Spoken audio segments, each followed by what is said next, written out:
this is where we ended part 7. So let's just get right into part 8. And this is going to be the FBI, and this is going to be a report, and the date of entry of this report is going to be 8/21. And it says, John Tuckweiler, telephone number, was interviewed at his place of employment, Anadarko Petroleum Corporation. The CBI was also present during the course of the interview. After being advised of the identities of the interviewing agents and the nature of the interview, Tuckweiler provided the following information. Tuckweiler is the supervisor of Anadarko's Operations Center. He is familiar with Christopher Watts, but Tuckweiler recommended interviewing agents speak with Watts' supervisor, Luke Epple, and other co-workers for additional information regarding Watts. Anadarko maintains approximately 1,200 to 1,500 batteries, or oil production sites, in a geographical area generally constrained by Greeley to the north, Interstate 470 to the south, Interstate 76, and to the east, and Interstate 25 to the west. These sites vary between exploration and production, E&P, and midstream. Midstream sites are manned 24 hours a day, 7 days a week. E&P sites are further divided into vertical and horizontal sites. Vertical sites are the older type of the two, and Watts worked as a field supervisor at the vertical sites. Anadarko has approximately 400 cameras in service, of which approximately 200 are located in the parking lot and vicinity immediately around Anadarko's Platteville office. The remaining cameras are in place at major batteries. Anadarko has had issues with individuals entering oil production sites and committing lewd or destructive acts. So, Anadarko placed a small number of game cameras at some sites, perhaps 5 to 10. These cameras are not serviced. Batteries are not typically controlled beyond simple secured gates.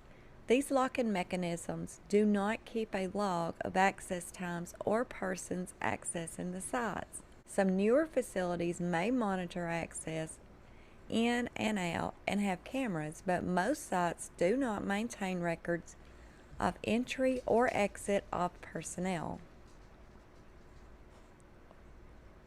Vertical sites are generally managed by exception. Operators maintaining vertical sites are given a certain number of wells to maintain, and these sites are typically seen approximately every few days to once a week in order to ensure proper function. Operators work different types of shifts. Some may work 7 days on and 7 days off, or 8 days on and 6 days off. A typical workday may be 10 hours or more. Anadarko work trucks are equipped with GPS monitoring.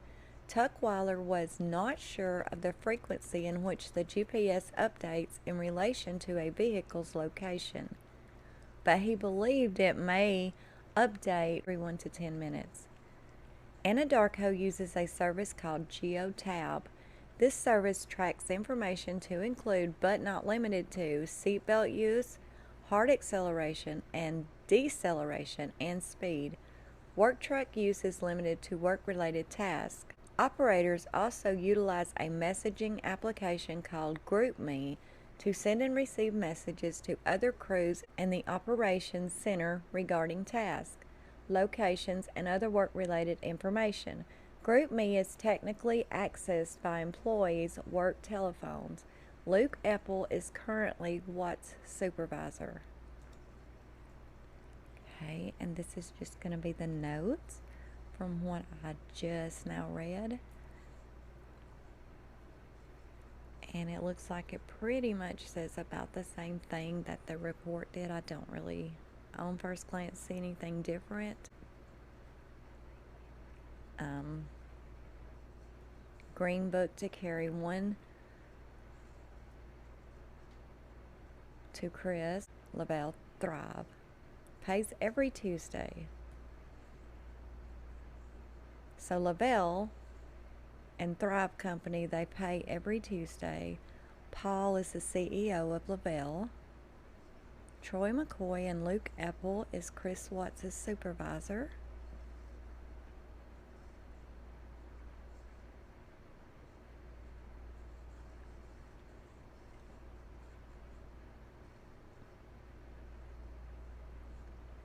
And like I said, I'm going to sit on it for just a couple of seconds in case the ones that's looking at it wants to look at it. And of course, if I see anything at first glance that we haven't already talked about, then I will bring it up, of course. Kids, field contractor, life issues, 1029, difficult.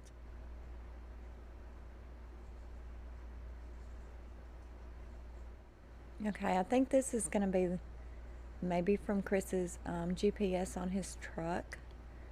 It kind of shows survey 319.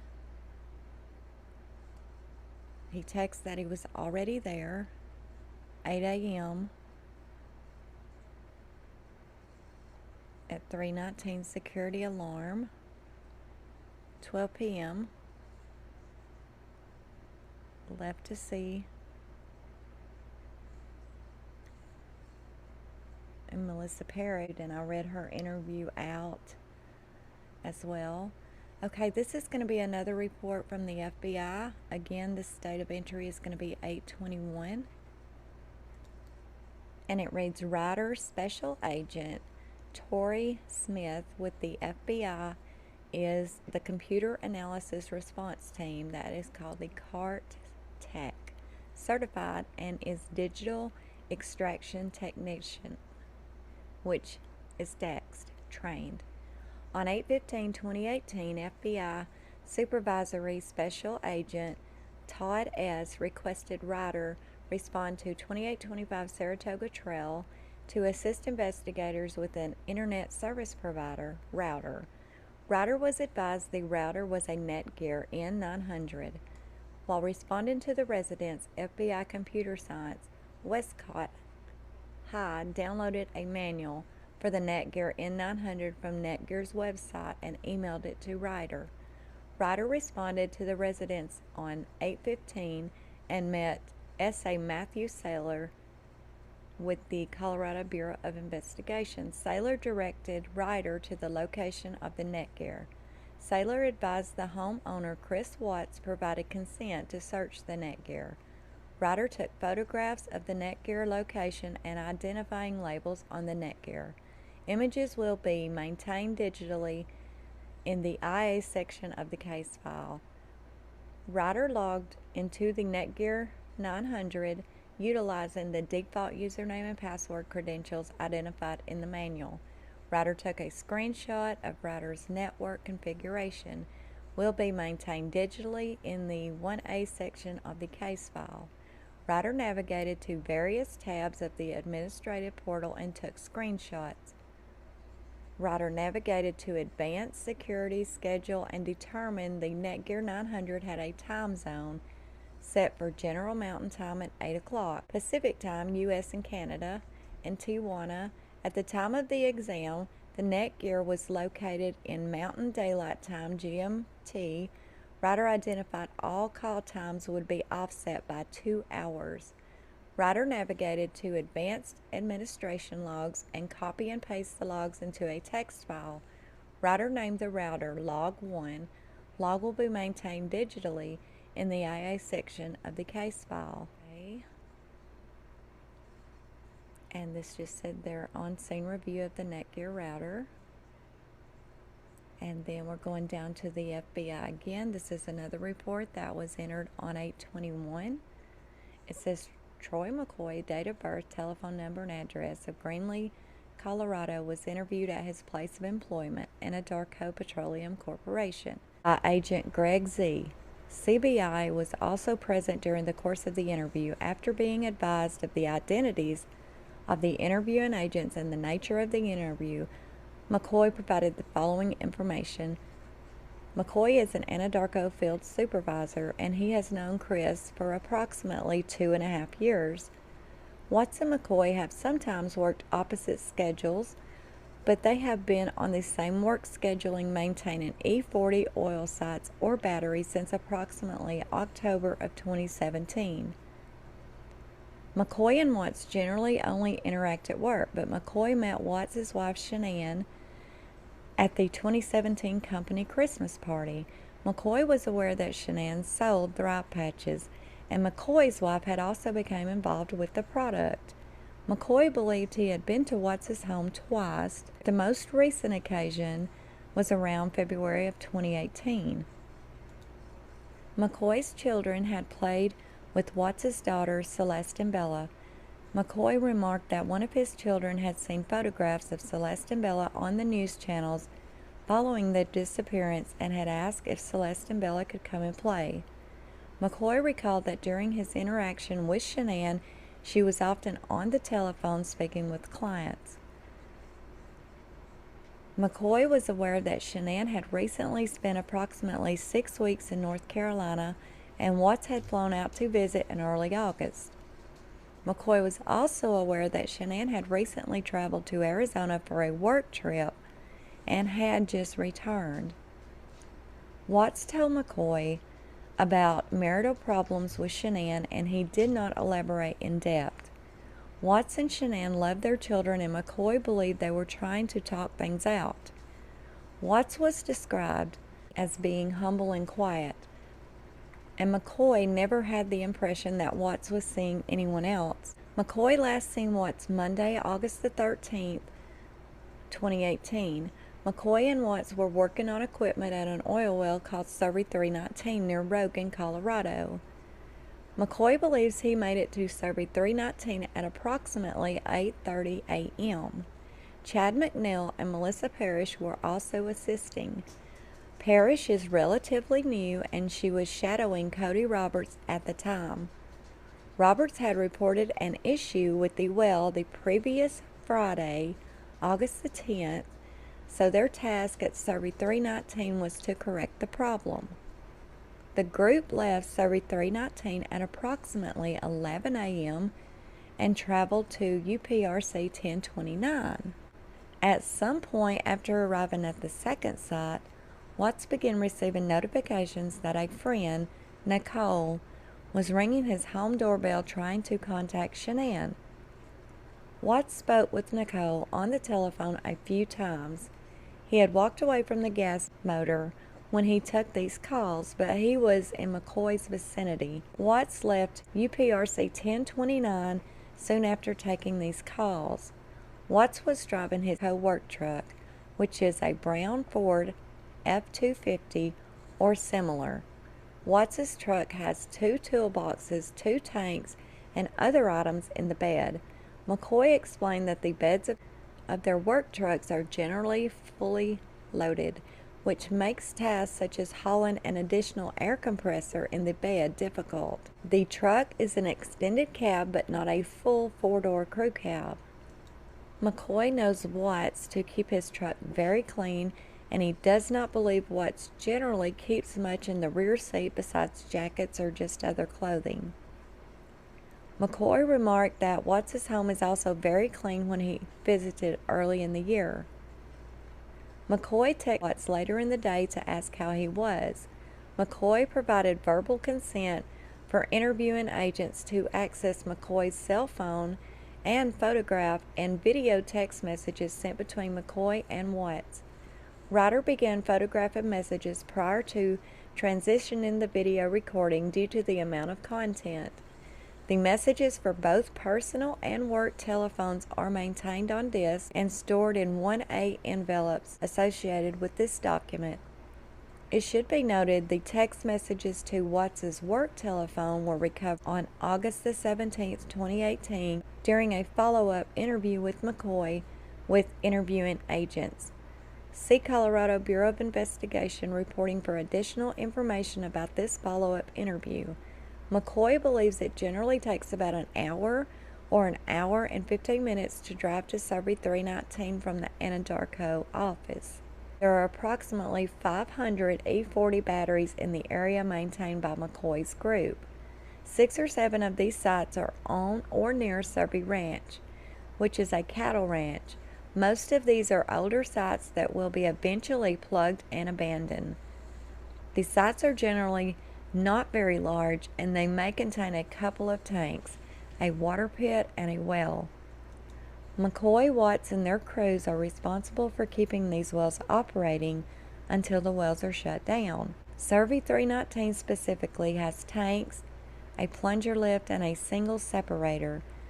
The tanks have openings that are approximately 12 inches by 12 inches and a manway cover on the back held by 27 or more bolts. Cleanout crews sometimes come and access tanks via this hatch.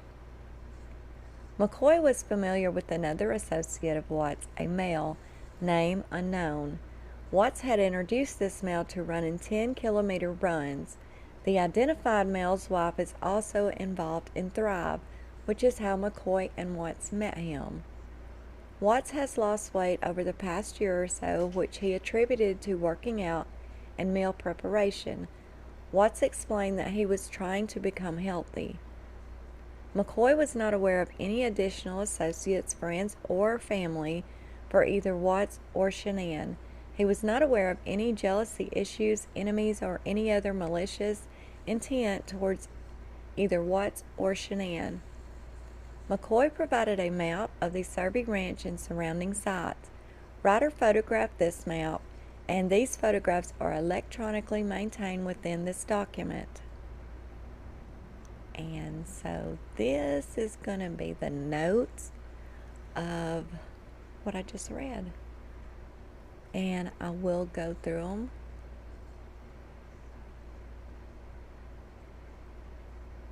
Kind of slow in case you want to look at them.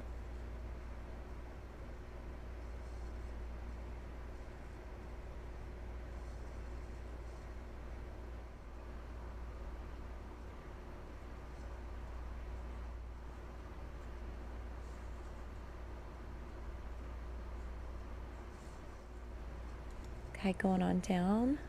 It's a little cover sheet for the serial report. Acquired by Philip Jones, cell phone images. Okay, and here's another FBI report. And again, this is entered on 8/21. And it says Luke Epple was interviewed at his place of employment. CBI was also present during the course of the interview. After being advised of the identities of the interviewing agents and the nature of the interview, Epple provided the following information. Epple is Chris Watts' direct supervisor, and he has been Watts' supervisor since approximately April of 2016. Watts is a field coordinator, so he is Epple's go-to person when maintenance issues arise. Epple tries to get into the oil field as much as possible, and he tends to split his time at approximately 60% in the field and 40% in the Anadarko office. Epple is essentially the foreman for Anadarko sites spanning between U.S. Highway 81, Weld County Road 22, Survey Ranch, and Denver International Airport. Epple described Watts as a quiet and great employee. Watts has never had issues about showing up for work or being on time. Watts' children have had some health issues. Watts has always called Epple to advise him if he needed to take time off to tend to his children. Watts is an introvert, and he does not like attention. He does not get excited, but since the disappearance of Watts' family, he has appeared on edge and frustrated. Watts told Epple that he had nothing to hide, and he had moved his work truck away from his house in order to protect Anadarko from any media attention. Epple does not believe Watts has any family in Colorado, and Epple is not familiar with any of Watts' friends. Epple believes Watts moved to Colorado because he and Shanann visited on vacation and they like the state. Epple is not aware of any with grievance against Watts or his family. Epple has no reason to believe anyone would jeopardize the safety of Watts' family. Watts had scheduled time off from July the 31st through August the 7th in approximately June of 2018. Watts returned to work on August the 8th and 9th, and he took August the 10th off. Watts is currently working Monday through Friday shifts, which he has worked for approximately the past year. A typical shift begins at approximately 6 a.m. or 6:30 a.m. and ends at 3 p.m. or 3:30 p.m. An employee's shift begins when the employee arrives at either the office or the work site, and this is largely based on an honor system. Employees input time information into an online time card. Watts does not work weekends. Watts does not generally discuss his personal life to include his wife with Ethel, and he generally does not talk much.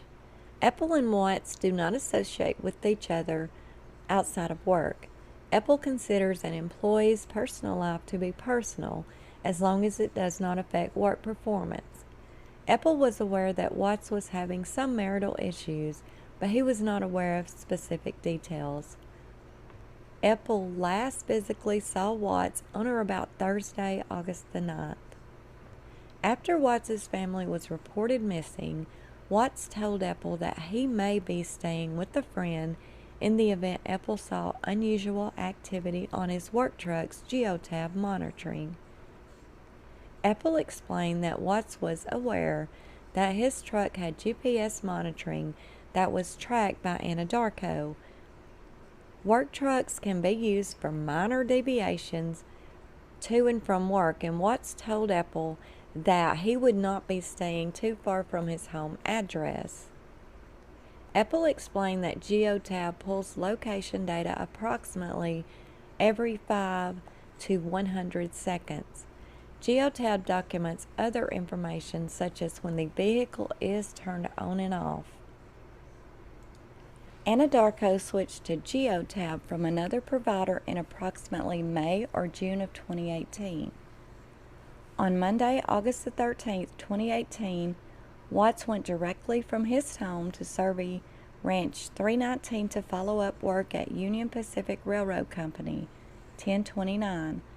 Ethel is not sure when Watts actually arrived at 319.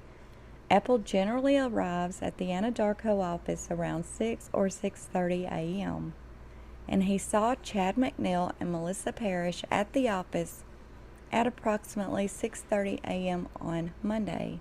Ethel believes that Watts posted on GroupMe that he was at Survey 319.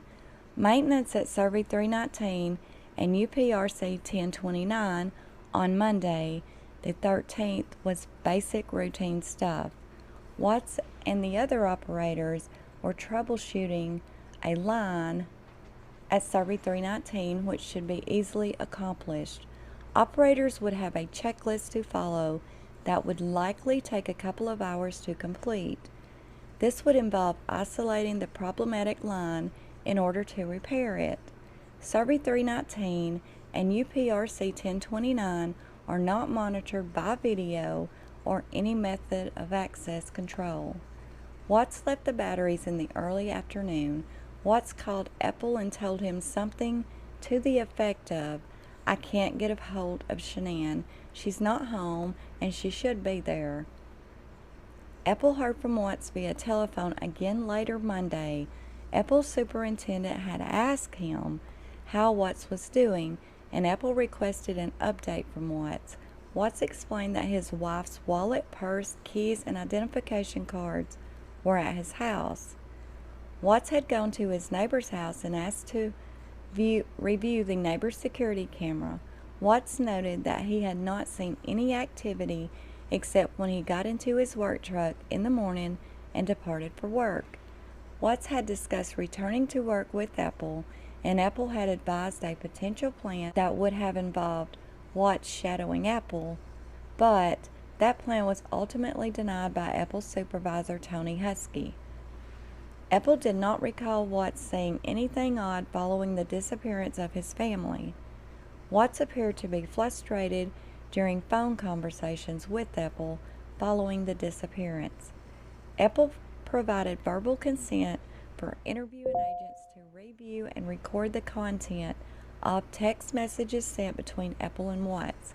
These messages are maintained on a disk in the 1A envelope associated with this document. And then this is going to be the notes that he had taken to write the report that I just read. And at first glance, I'm not seeing anything that really wasn't in the report.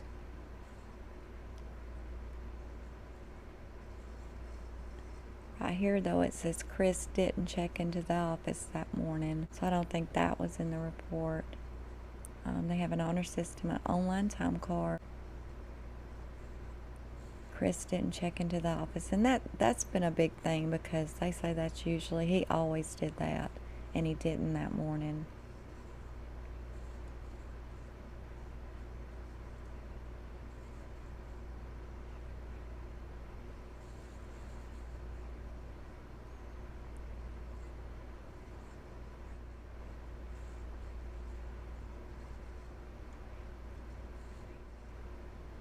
Okay, going on down.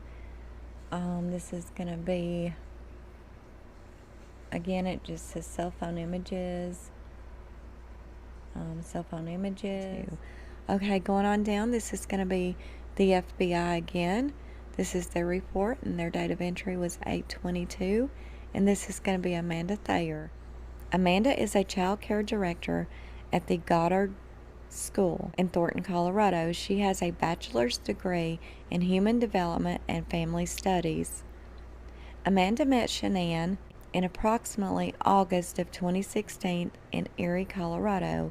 At that time, Amanda was the director at the Primrose School where Shanann's girls Bella and Celeste attended. Amanda got to know Shanann as a parent of the girls. Amanda and Shanann talked every day at drop-offs and pickups. Amanda gave Shanann her telephone number to arrange play dates. Their first play date was in February of 2017, which was attended by Amanda and Shanann, as well as their husbands, Nick and Chris. Their friendship blossomed. They talked every day and hung out 3 out of every 4 weekends. Their girls became close as well. Shanann sold products from home through a company called LaBelle. LaBelle's salespeople are known as Thrivers. Shanann and Amanda communicated via telephone, text, and in person. They texted daily and talked on the phone almost daily. The Thayers previously lived near Shanann in Frederick, Colorado. When the Thayers moved to Thornton, Colorado in June of 2018, Amanda and Shanann talked less since Amanda was busy with work and the move. Amanda started employment at the Goddard School in March of 2018. Amanda saw Shanann approximately once per month since moving to Thornton. Chris and Shanann came to the house, and the two families attended movie in the park night in Frederick in June. Throughout the duration of the interview, Amanda referred to her cell phone to aid in the recollection of dates, times, and context of phone calls, travels, and text messages. Shanann and Chris went to San Diego on 6/22/2018 for the weekend and came home on 6/25. Shanann's dad came to visit on 6/28. On approximately 6/29, Shanann, the girls, and her dad flew to North Carolina to visit family for 6 weeks. They returned home around 8/4 or 8/5. Last Thursday, June the 10th, Shanann traveled to Arizona and got home Monday morning. Amanda stated the last time she saw Chris was on the 4th of July at the Thornton Recreation Center for the fireworks show. Amanda went with Nick and her daughter, Emil, and her brother-in-law and sister-in-law. Okay, that's kind of weird because she saw Chris on the 4th of July, but at the same time, we also know that on the 4th of July,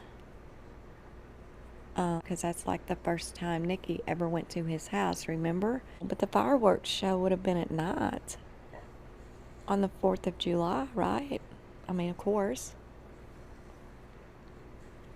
So it makes me wonder, was Nikki at that fireworks show with him? Like, was she? Well, I think she might have been, because from this timeline, I mean, we remember that Nikki saying she was with him on the 4th of July. As she said she was with him on the 4th of July. Then they just went to her house. Because Chris damn sure said that he never spent a night at his house. He spent, like, every night with her. So, I wonder if she was at that fireworks show too. And Chris may have been like, oh, hell, I know them. Just don't say nothing. Just stand right here and let me go over there and say something. Or I don't know. Who knows? But, yeah. The last time she saw him was on the 4th of July at a fireworks show. And I bet you almost anything that Nikki was there with him. At that time, Shanann was in North Carolina. Amanda overheard Chris talking to Nick about Shanann trying to FaceTime Chris. So I guess at the time, Shanann was FaceTiming him while he was at the fireworks show. But the service wasn't great. Chris was telling Nick he tries to hide if he's having any fun with Shanann's out of town because it upsets her. I don't believe that. I don't think for 5 minutes Shanann would have cared at all if he was at a fireworks show. Actually, she would have probably said put it on FaceTime, let the girls see it too. I want to watch it, we'll kind of watch it together. I think that's bullshit. And I think he's just saying that because he was trying to avoid Shanann, because I guarantee you Nikki was there too. That's my opinion, but it only makes sense, right? Chris further stated that if he doesn't answer his phone, like when he's in the shower or working out, Shanann gets upset. So he's just laying all this out there to Nick and Amanda. Just boom, boom, boom. You know, she's pushing me around. She's a bully. She don't want me to have any fun.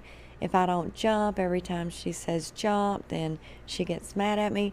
So he's already building up some shit with their friends. So when he does leave her, they're not going to think he's terrible because he left her. They're just going to think, well, it's because, you know, he just couldn't deal with this, or this again. So this obviously tells me, you know, yeah, he was already planning to leave her. I swear, I bet you Nikki was there. I guarantee you she was standing over to the side just watching and eavesdropping. That's my opinion. Totally my opinion. Based off of timelines and everything. I can't say for sure I wasn't there, but do the math. And I could be wrong. I mean, you know, I could be completely wrong here, but I don't think so. Amanda had a telephone conversation with Shanann just before Shanann and the girls left for North Carolina. Shanann told Amanda that she and Chris were very close, like their hands were all over each other. Amanda's brother recently passed away, and Shanann had been comforting her recently. On Thursday, 8/9, Amanda texted Shanann to see if she was available for a 3-way call to discuss Lavelle business issues. Shanann responded by text saying that she was available, and then she stated, "Sorry for being so distant. A lot is going on personally." Amanda asked if she was okay and if she wanted to talk.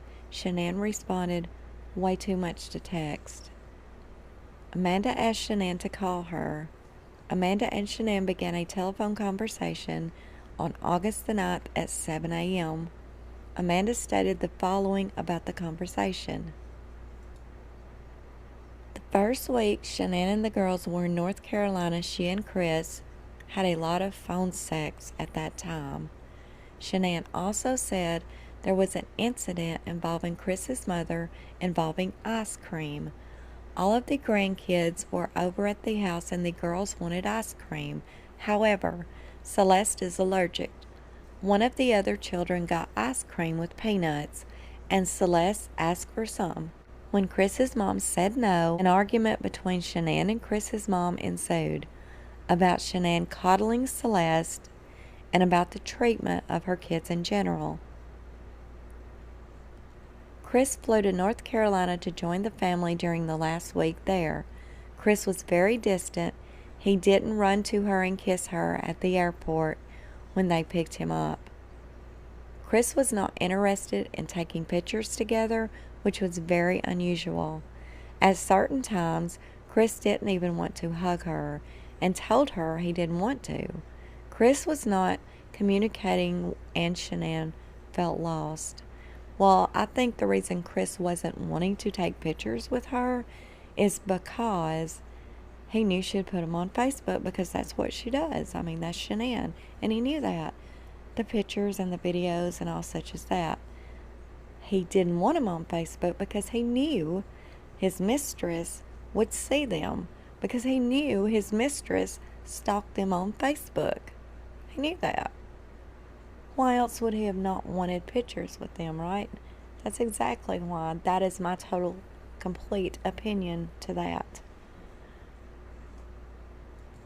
While in North Carolina, Celeste had a birthday party. Chris's mother and father didn't show up, and also didn't text Shanann or Chris. Since that time, Chris started to get distant from Shanann. Shanann thought Chris's parents loved the other grandkids more than Celeste and Bella. It was a burden for them to talk to Celeste and Bella. Chris's parents also did not attend Shanann and Chris's wedding. Chris told Shanann that Shanann was putting a barrier between Chris and his dad. Chris told Shanann that they were no longer compatible, and Chris told her he didn't want the baby. He just wanted it to be just the two girls. Chris told her he wasn't sure if he wanted a third child, and Shanann asked Chris why he wanted another child if he felt that way about her. He said he thought it would fix the relationship. Okay, fix what relationship? She obviously got pregnant in May, right? Because she told him at the beginning of June. So she either got pregnant in April or May, which would have mean they were having issues then. And going back to his whole school speech, school conference thing, everybody saw that video where he's talking about having another baby can possibly mend a broken marriage. I think at that time maybe he was referring to his own little speech or his own little homework that he had done, thinking that a baby will fix a broken marriage, which that's all the wrong reasons to have a baby. But, just saying, he thought that because he actually put that in his little speech. And so they had to have been having problems way before then. Or why would Chris be wanting to have another baby to fix their relationship, quote unquote?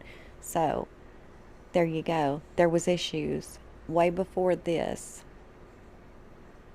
And Chris's mind, the baby would fix it, right? So, and who knows, maybe that's how Chris's crazy ass mind works. Maybe if Nikki had have never came along, who knows, maybe it would have, especially since it was a boy, right? But that option was never really on the table because he met Nikki.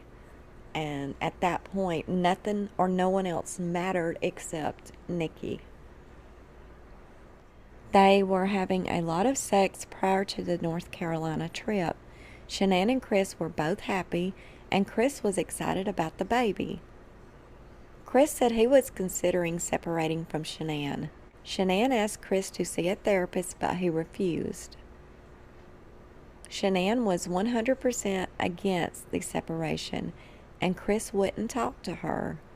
During the above conversation, Amanda suggested to Shanann that she and Chris go away for the weekend of August the 17th. Amanda offered to watch the kids and the dog. Shanann texted back on August the 9th at 1:15 p.m. and stated, "Chris agreed to go away, which I'm in total shock. Sure you don't mind? Friday or Saturday? What day works for you?" Amanda was at work, so she didn't respond. Shanann texted again at 6:18 p.m. "If we left Friday, what time would you be here? After 6? And Amanda said yes. And Shanann agreed. Amanda stated that was the last text she received from Shanann. Amanda traveled to Kentucky for her brother's funeral.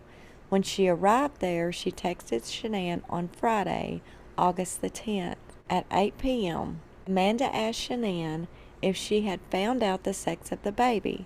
There was no response from Shanann, which was unusual. Amanda sent a message via textbook messenger to a mutual friend, Cassandra Rosenberg, and told her she hadn't heard from Shanann. Amanda and Rosenberg talked.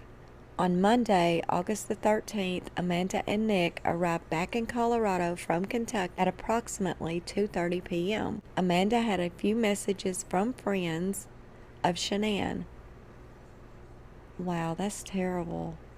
Amanda had just went to her own brother's funeral, and when she got back was actually on the 13th at around 2. Amanda actually got back from Kentucky and her brother's funeral at 2:30 p.m., which was right around the time that everything was really in full swing with Shanann being and the girls being gone. That's terrible. They were asking if Amanda had heard from Shanann. Amanda texted Shanann at 2:57 p.m. "Hey lady, we just got back. Let's chat about this weekend." Amanda received a familiar auto reply from Shanann that she used whenever she was driving. "Safety first. I'm driving," with "Do not disturb." "While driving, turn on. I'll see your message when I get where I'm going." The last part of the auto reply had some extra wording Amanda hadn't seen before, which stated, quote, "I'm not receiving notifications. If this is urgent, reply urgent to send a notification through with your original message," unquote. Amanda sent one more message to Shanann asking when Shanann was getting back to Colorado, but she received no response. Rosenberg called Amanda at 4:09 p.m. on August the 13th. They talked about Shanann being missing and shared thoughts. At 4:17 p.m. on August the 13th, Nicole Atkinson called Amanda. Atkinson is also a LaBelle driver. Atkinson was upset about Shanann disappearing, and she talked to the police. Atkinson told Amanda that Shanann's purse, car, phone, and the girls' medication were all at the home. Atkinson was aware of the neighbor's security camera, which showed Chris backing up his truck and heading to work. Atkinson said Chris had stuff in his garage for work. Atkinson told Amanda that Chris's story had changed. Chris said Shanann was leaving with the girls for a play date at 5:30 a.m. Amanda stated she could not recall what other story Chris had told. Atkinson further told Amanda that Chris told Rosenberg one thing and told Atkinson another thing. When Amanda and Nick arrived home from their Kentucky trip and were unpacking, they were worried about Chris, so Nick texted Chris. Amanda and Nick decided to go see Chris. They arrived at Chris's house at around 6 or 6:30 p.m. They asked Chris what happened and where was Shanann, what was known and not known. Chris's phone was blowing up. While standing inside the home near the doorway, Chris told Amanda and Nick the following. Chris and Shanann were having problems and were separating. At around 4 a.m. that morning, Chris got up for work and Shanann got up with him. He wanted to get it out and be done with it. Chris told Shanann he wanted a separation and wanted to sell the house. They had been talking about selling the house for weeks. Amanda stated that Shanann had not told her about that. Chris said things are really tight and they wanted a smaller house because they didn't need all of that room. Chris said they got that house because it was like Shanann's house in North Carolina, and it made her happy. When Chris left for work, Shanann was emotional and crying. Chris got a call from Atkinson at around 11 a.m. or 12 p.m. Atkinson had been trying to get a hold of Shanann, and Atkinson went to the house but couldn't get in. When Chris got home, Atkinson had called the police. He saw Atkinson peeking into the windows, trying to get in. Chris opened the door, and Atkinson let herself in and started searching the house. Atkinson was telling her son where to go, where to look at places in the house. Amanda stated that by that time in the conversation, they had moved into the kitchen. Chris was pacing, and Amanda recalled asking him questions about the windows and doors and if they were locked. Chris seemed numb and lost. His face looked like Amanda's when she had lost her brother, almost like not believing it. Chris said he noticed a taxi cab charge on his credit card statement, which posted on August the 13th. Amanda asked Atkinson who Shanann traveled to Arizona with, if she and Shanann took a taxi ride. Atkinson told Amanda she and Shanann took one Lyft ride. Chris mentioned that it was too quiet in the house and he just wanted to hug and hold them, wanted them all to come back. Chris stated, "It's empty here and I need my family back." Chris talked about how bizarre it was that Shanann didn't have her phone with her. Chris, Amanda, and Nick talked about going door to door to ask the neighbors questions, but they found out the police were doing that. Amanda and Nick were trying to call people for any information. Chris said he had called the hospitals in the area. Amanda and Nick stayed at Chris's house until approximately 8 p.m. They offered to have Chris stay the night at their home. Chris said he wanted to stay at his house in case they came home, and he wanted to clean up the kids' toys. Chris said, "I want to clean up for them when they come home." Amanda got the impression that Chris thought Shanann left just because she was angry. On the next day, August the 14th, Amanda and Nick were with Chris most of the day. They arrived at Chris's house at around 9 a.m. and stayed until approximately 4 p.m. There was a lot of silence during the day. They talked about the news crews, some canines walked through the house, and police were all around. Amanda was spending time on Facebook providing updates. Chris mentioned that his dad was coming to town. Shanann's mother called Chris and was disrespectful to him. Amanda and Chris invited Chris to spend the night at their house, and Chris accepted. Amanda and Nick returned home, and Chris still had news people at his house and waited until they left. In anticipation of Chris coming to the house, the Thayers ordered pizza. 15 or 20 minutes later, Nick told Amanda that Chris was going to get interviewed by the FBI. Amanda and Nick went to the Frederick Police Department at approximately 7:30 p.m., where they waited in the car until approximately 11 p.m. When Chris came out, Chris said he wasn't allowed to go to his house since they were searching it that night and in the morning. Chris followed Amanda and Nick to their house. At the Thayer home, Chris talked about how the interview went. He said one guy interviewed him and was aggressive and accusing him, asking, "What did you do with your wife and children?" The interviewer then went back to nice talk and being supportive. Chris stated he was asked the same question multiple times in different ways. He was asked about a polygraph and said he would take one. At one point, the interviewer left and came back and told Chris to come back in the morning for a polygraph. Amanda, Nick, and Chris all went to bed. The morning of August the 15th, Amanda and Nick awoke at approximately 6 a.m. and took their daughter to school. Chris was still upstairs. Chris came down approximately 10 minutes after Nick and Amanda returned. Amanda stated Chris seemed like a lost puppy and was pacing. Chris said he was going to go to work, but his work told him no. Chris was waiting to hear from his mom about his dad's flight.